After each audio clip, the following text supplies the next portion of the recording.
And joining us is a man who is no stranger to the Observer. Let me say a pleasant good evening to retired Senior Superintendent of Police, Johnny Abraham. Pleasant good evening to you, Johnny.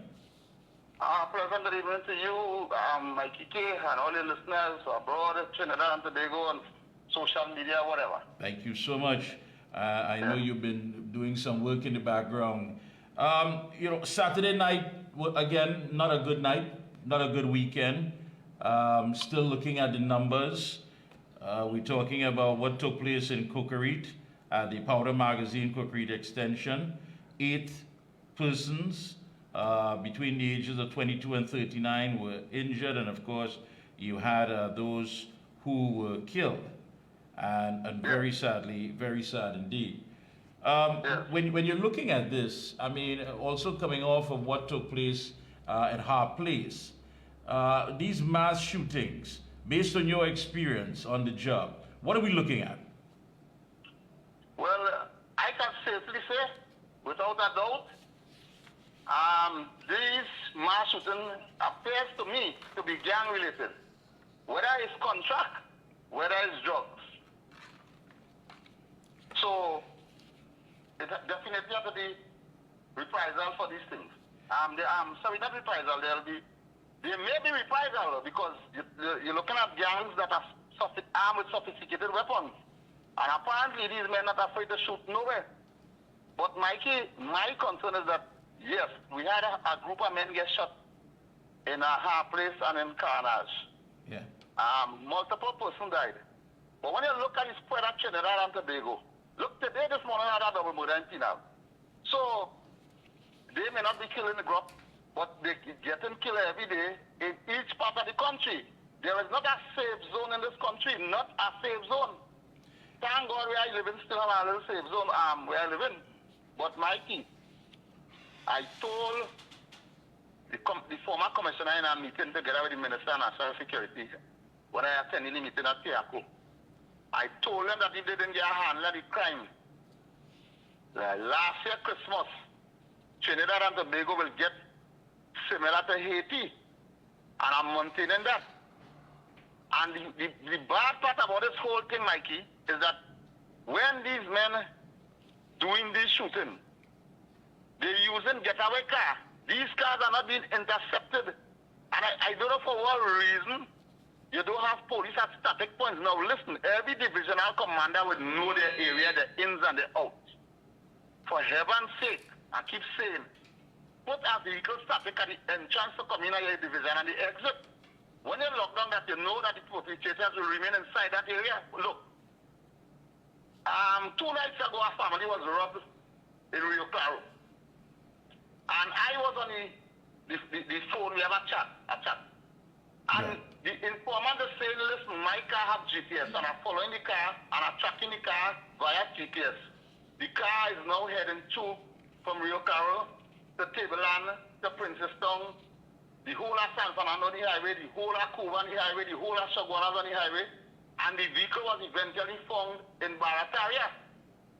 Where are these police officers who are supposed to be on duty monitoring the wireless set or communicating with the victim and saying, listen, stay on the phone with Command Center or 999 and they will give us a feedback as to the exact location of the car and intercept these people. And Mikey, that might have made a great difference because right away we're talking about arresting people for home invasion, which is one of the main crimes in this country right now. All right. And one second, and that's what I wanted to get at as well with you. I mean, while all this talk has been going on, and Johnny, for a fact, you have been saying this for quite some time. You've been laying out some basic strategies, telling us based on the experience while you were on the job. But while all of that is taking place, it seems as though what's evolving in front of us is the nature of these crimes. It's not just home invasion, it's also burning people to death. I don't know if it's some sadistic whatever that is going on, but it just does not add up. All right, what they're doing when they do this kind of crime is instilling fear in the public. So they mean, all right, we went to rob this old man. We light her with fire. So it's sending a message to the other people, because right now everybody lock onto all the radio station and TV station and listen to news where home invasion and things is concerned, because people scared. And the government not making it more easy for people. Look what they're talking about is gun law, right? That's one thing. Right. Putting that aside. But when these criminals send these kind of messages to the victim, from the time they pull up in front of your house, Mikey, you're ready to open door and say, come, take all you want and just leave me alone. Just take all you want and leave me alone, because they're brutalizing you in your house. You as a husband or a father cannot even defend your family. So when Ms. Kamala talk about stand your ground, everybody in Trinidad was against her. The majority of people was against her. And you know why? Because they're well armed and protected.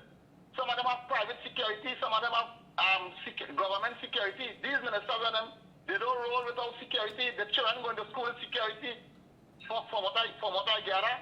And they're safe. What about the layman and the lay people in the road? And next thing, Mikey, if you look at statistics, this is no joke, and everybody talk about it, people have talked about race and all kind of nonsense in this country. For the last couple of months, these bandits have been invading people's privacy by way of home invasion in Kunupia, Warren, Caroni, St. Helena, Bocal. That little area, the Monroe Road area, that little area, and it's every other night, or every 2 nights, you get a home invasion. How they cannot lock down that area? Why they cannot lock down that area? You understand? When I used to be in the charge of Central, I have a wireless set by my head 24 hours on. Ask any police who want to come on this program and tell you, let them tell you. And from the time I hear something happen, when I Southern, Central, Northern anyway, I will take that wireless set and coordinate one time. And Mr. Abraham, yeah, but this is a key point. Now, I have had people hear you on this program and they say, yes, he's making good points, but what Johnny is talking about is all policing. Now, if that's all policing and it was effective, then what is the new policing strategies that have us at the mercy of these criminals? All right, here the new strategy. Do nothing and let the people commit crime. I am saying people have talked about a long time policing, but let me tell you something. The areas didn't change. They have the same exit point and the same entrance point. And if people want to be honest in this country, every time there's a robbery, ask anybody who's part to get a car going. On the roads. And I am saying that if you lock down the 5 points I spoke about in Central, they have nowhere to come in, they have nowhere to go. And what used to happen when we lock down those 5 points? I just read some reference here quickly. I lock down St. Helena Junction by KFC. A vehicle by the cremation site. One Claxamani Forever, one on Claxamani Old Road. So you know what happened? We lock up the whole of Northern Division and Eastern Division and the whole of Southern Division. Anything happens inside Central, the vehicle has to remain inside it. They can't come out. So how that long time policing? How that long time policing and the exit and entry points remain the same? Yeah, the modern day policing was spoiled everything now. Imagine you have a 999 command center. If somebody calling from Rio Claro, the dial 999, the call going straight to the command center in St. James. Right? If you get through the call, right? If you get through the call, that's another thing. And when you give the operator down there the information, they will ask you a lot of questions. Where is that? Which part of Rio Claro? Give me a proper direction, give me a location, how long it happened, what's the color of the car? No. Why are they asking you that question? The vehicle is Rio Claro and reach Mayaro going already, you know. And then now, they have to call Rio Claro station. And if they get through it, one call can go for them. And then they have to relay the same information you give them to Rio Claro police. And I am saying, you put back the 999 telephone in each police station district, so that if you're dialing from the 636 number, that Cuba code, you will get the Cuba police station. You're dialing from the 679 code, that the Brasso area, you will get the Brasso station. So it made that work much more easy for the police to get quick information and quick access to you. These simple things like that.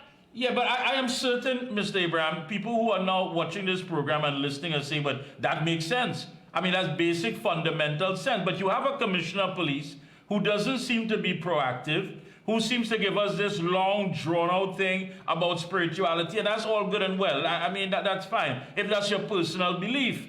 But understand something here. You simply can't just arm the police officers with Bibles. We are talking about criminals. We are talking about home invasions now, where for whatever reason, if it's a game, and I'm glad you answered that, basically it's to intimidate others that when we come into your home, we jump your walls, if we compromise sexually, your family members, whatever, we are now going to burn you alive. Now, I mean, we have reached a point where we have to ask ourselves, what's going on here? Mikey, and listen, having conversation with police officers on the ground who support me a lot because they like the stand I am taking, they and all are afraid. Some of them are afraid to respond to shooting their men using a rifle at Gayelle and 7.62 firearm. They are afraid because here what happened. When they confront these criminals after they finish work and they go into their residence, they don't have a toothpick to defend themselves. And I keep making that point. How it is, people on the outside. I am not discriminating at people who have business and people who need firearms shouldn't get firearms. But you are the officers on them in the front line. Think about their safety because they are the ones confronting the criminal every day with firearm. They have more firepower than the police service. You understand? Why are you not giving these police firearms to go and most of them dejected about that? And not only that, Mr. Abraham, why is it that the narrative seems to be that you have a problem with legal firearms and not the illegal firearms? Because that's the impression that people are getting. The citizens out there saying, but there seems to be an obsession with law-abiding citizens carrying legal firearms, whereas it makes you wonder if these policies were all set up to benefit the criminal element. Well, Mikey, what else could one think and believe? If you're telling me that I have a licensed firearm, I have a store, and I have about 100 employees. I have to deposit $100,000 in the bank, probably on a rotating basis, like weekly or daily or what. And you're telling me now that while I go to the bank to deposit my money, I cannot be armed with my firearm.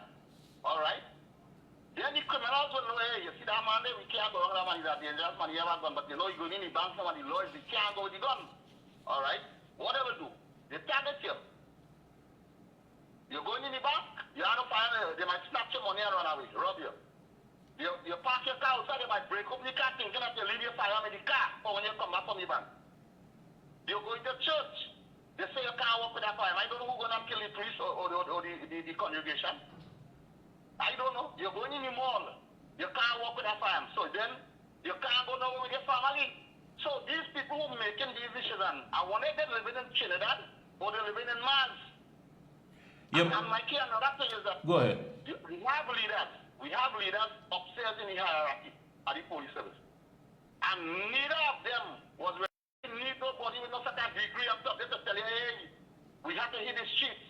We have to manage the troops outside. We have to lead from the front.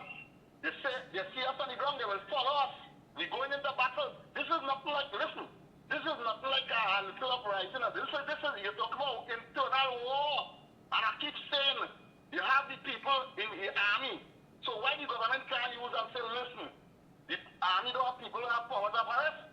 I send them a platoon in the recreation ground in Lavanti, and I want 5 police officers with them. The police have the powers of arrest. You send some, how it is that when they had the killing in Diego Martin, that the soldiers move in and hold the suspect. How it is? Where are they now?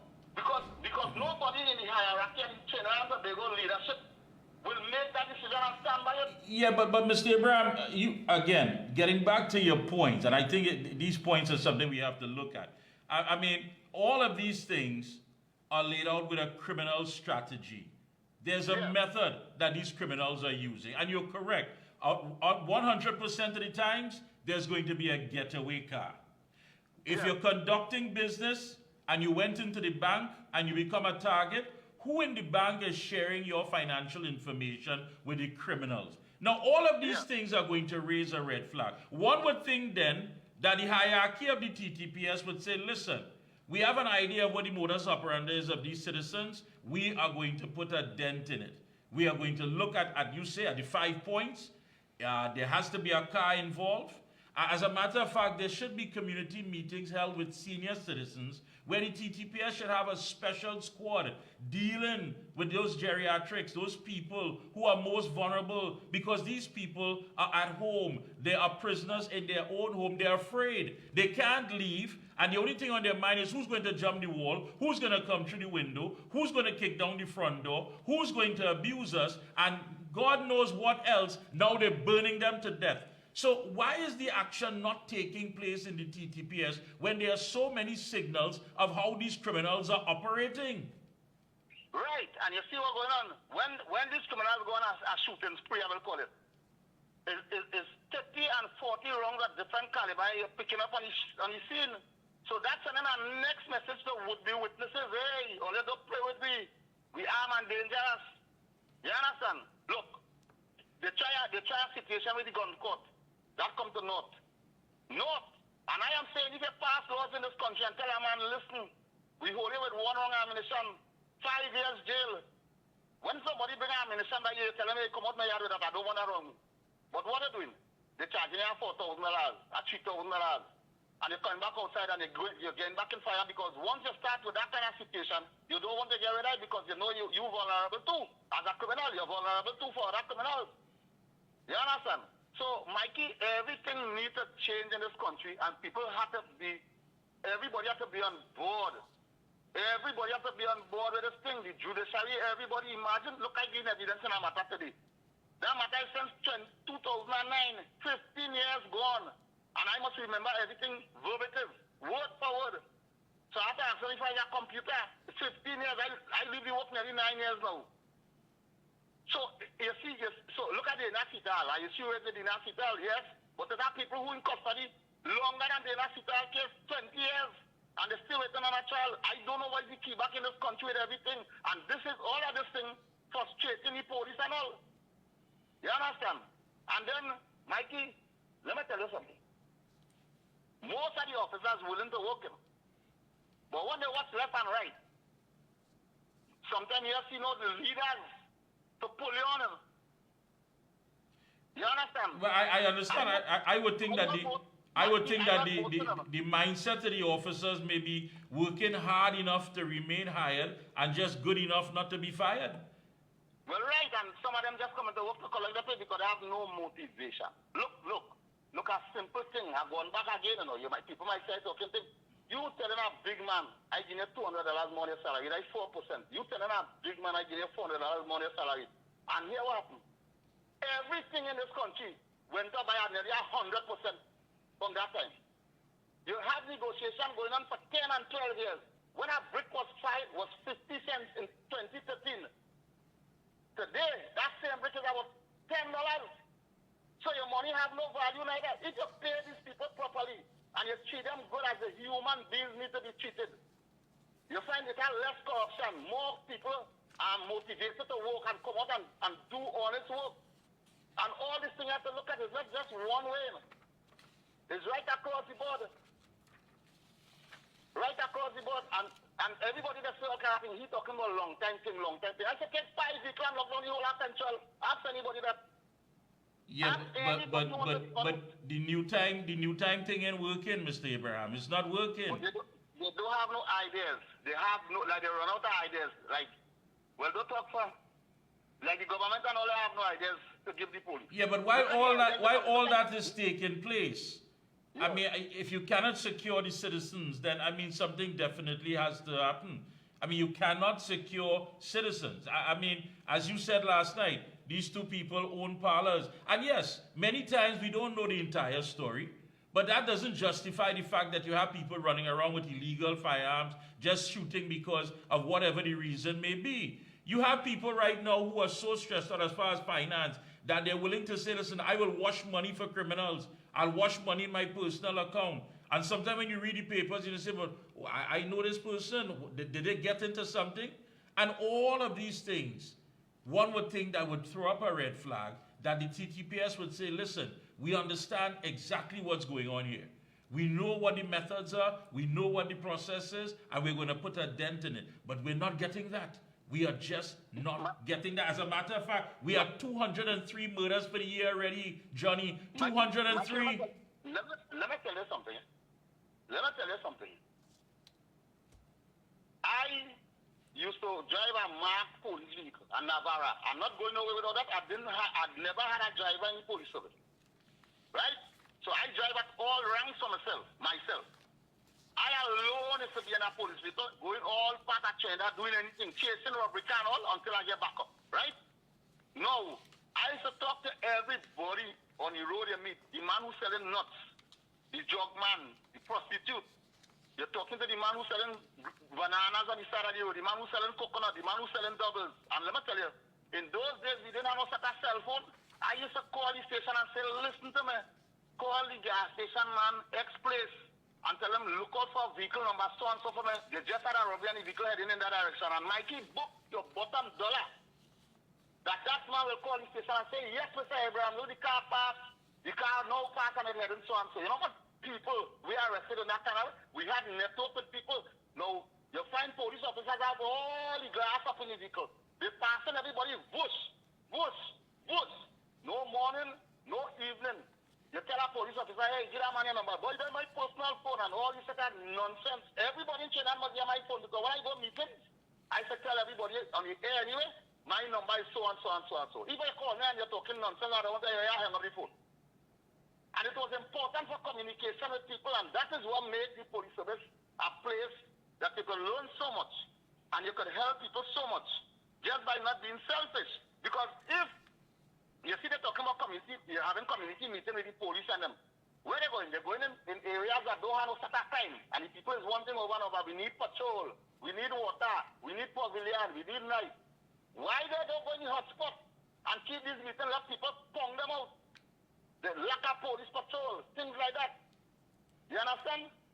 And Mikey, if you look at history, will tell you that the police service spend money into areas that was really high crime ridden, and they get no results for it.